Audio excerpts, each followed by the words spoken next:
Ya, balik lagi ya teman-teman, kita berjumpa lagi di channel kesayangan kita, channel ngobrol olahraga. Hari ini kita mau kasih update terbaru nih. Nah, jadi update kali ini kita mau membahas tentang Korea Open ya. Korea Open ini sedang berlangsung ya, tentunya di Indonesia enggak ya, tentunya di Korea karena Korea Open ya kan. Ini adalah Super Series nilainya 500. Jadi cukup bergengsi ya, cukup tinggi. Kalau yang nggak tahu 500 itu tertinggi nomor 3 ya berarti. Nah, untuk di Korea Open sendiri Indonesia wakilnya lumayan ya, standar lah ya, belasan, ada 12 kali ini wakil Indonesia dan satu lolos dari babak kualifikasi ya, yaitu Chico Dwi Aura, yaitu dari babak kualifikasi. Kira-kira seperti apa sepak terjang Indonesia di babak 32 besar yang baru selesai. Nah, ini dia ya teman-teman, kita sebelum update boleh kasih likes dan subscribe-nya dulu, sangat membantu untuk channel kesayangan kita. Nah, jadi untuk kali ini saya seneng banget ya, karena mantap lah kali ini ya. Biasa kita udah sering bahas ya, Indonesia kalau udah 500 ke atas itu setiap babak yang nggak lolos setengah. Berarti dari 12, kalau standarnya biasanya itu yang nggak lolos 6, yang lolos 6. Jadi 50-50 itu udah sangat biasa untuk Indonesia akhir-akhir ini ya. Ya, itu kebiasaan yang buruk. Nah, tapi kali ini ternyata sangat luar biasa karena persentase yang nggak lolos dari 50 turun drastis ya teman-teman. Jadi hanya 3 saja yang nggak lolos. Jadi 25% lah ya kali ini ya. 2 kali lipat, setengahnya doang dari 50%. Hanya 3 yang tidak lolos ya, kita bahas seperti biasa dari yang tidak lolos dulu. Jadi yang tidak lolos kali ini kita agak cepet ya, karena banyak 12. Kalau kita bahas satu persatu permainannya, review-review permainannya, nanti kita kelamaan videonya ya teman-teman. Jadi dah cepet aja ya. Yang kalah pertama ada di Muhammad Rian Ardianto dan juga Yakob Rambitan ya teman-teman.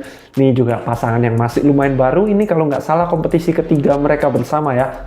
Jadi ya hasilnya kebetulan ketemu musuh yang kuat juga ya.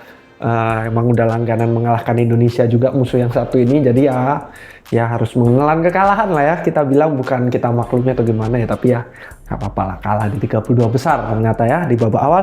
Ada lagi di double juga, yaitu Adnan Maulana dan Ibnu Jamil juga mengalami kekalahan ya.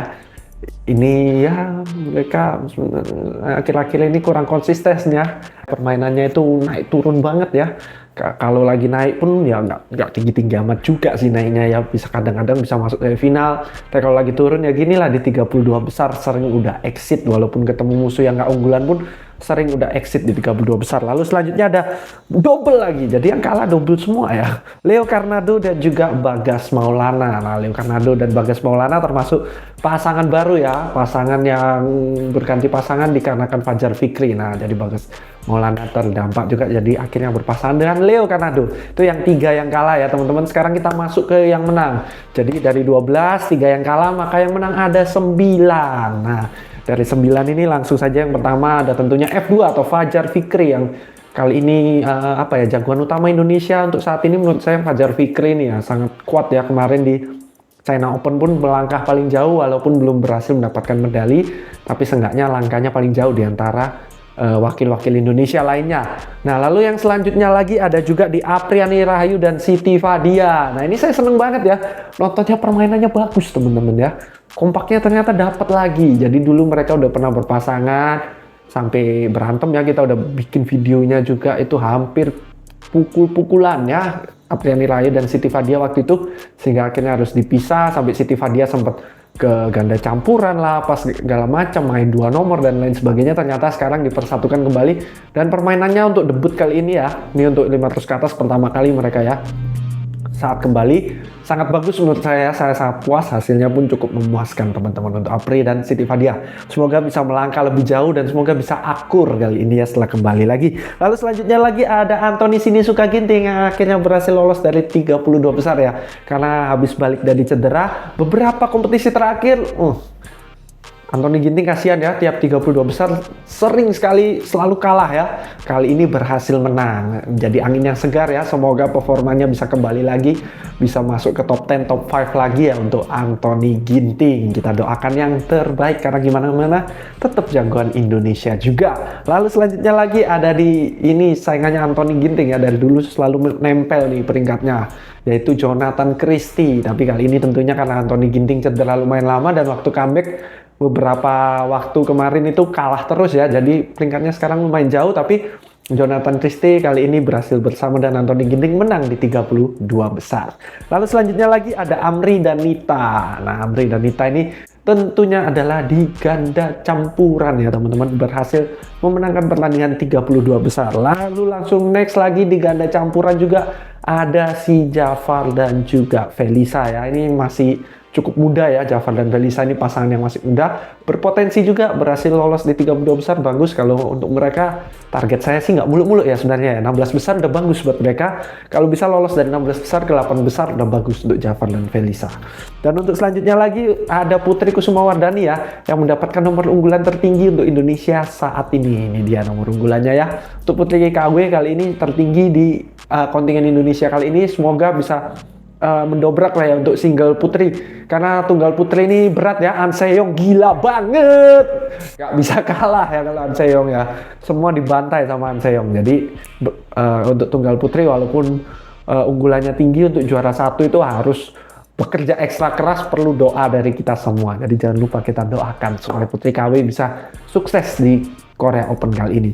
Lalu selanjutnya lagi ada tunggal putra lagi ya, itu ada di Alwi Farhan. Nah, Alwi Farhan ini juga masih muda ya, masih teenager kalau bahasa Inggrisnya, umurnya masih belum sampai 20. Nah, untuk Alwi Farhan sendiri untuk di pelatnas ya, kita selalu sampaikan ya, itu nomor 1 tunggal putra, nomor 1 pelatnas saat ini Alwi Farhan ya, paling jago dan harapan masa depan Indonesia juga. Semoga bisa berkembang, dapatkan pengalaman yang banyak lah, sebanyak mungkin ya, selagi masih belum umur 20, kumpulin terus pengalaman. Nanti waktu udah umur masih 21, 22 udah nggak main muda lagi, udah mateng ya, udah puncak dari umur 22 bisa puncak, bisa bertahan saya 35 bahkan 30 lebih, sangat luar biasa, bisa mendominasi saya belasan tahun nanti kalau pengalaman dapat banyak. Nah, itu untuk Alwi Farhan. Lalu selanjutnya lagi ini yang terakhir ya, ini juga tunggal putra. Jadi tunggal putra Indonesia banyak kali ini dan lolos semua ya. Ada juga Chico Dwi Aura. Nah, ini dari kualifikasi ya. Kalau kualifikasi itu agak kasihan teman-teman, karena udah mulai dari semalam bermain, hari ini bermain lagi. Tapi untungnya kali ini ternyata lawan dari Chico Dwi Aura ya, tunggal dari India yaitu Pranoy, harus mengalami cedera. Nah, jadi menguntungkan untuk Chico ya, yang mungkin staminanya cukup terkuras karena semalam main ya, hari ini main lagi. Tapi ternyata hari ini mainnya bisa kita bilang setengah set lah ya. Skornya Chico baru sampai 16 saja, musuhnya cuma 8. Jadi mainnya kalau nggak salah cuma sekitar 12 menitan saja pertandingannya. Jadi semoga besok Chico bisa fresh, bisa lolos lagi ya. Ini Chico sekarang udah nggak di pelatnas ya, udah di pemain profesional, mungkin kesempatan juga untuk dia membuktikan kalau ternyata dia bisa berprestasi. Karena kemarin juga baru habis juara di Super 100 yang di Indonesia ya. Nah, sekian aja untuk update kita hari ini ya, ini di 32 besar. Nanti kita update lagi di babak-babak selanjutnya. Semoga Indonesia bisa mendapatkan juara 1 ya. Teman-teman boleh komentar di bawah kira-kira siapa yang bisa berpotensi juara, kira-kira si A, si B, si C yang mana yang bisa saya semifinal, bisa saya quarter final, dan lain sebagainya. Boleh kasih prediksi teman-teman. Dan juga doa dukungannya. Sekian aja update hari ini. Sampai jumpa di video-video selanjutnya.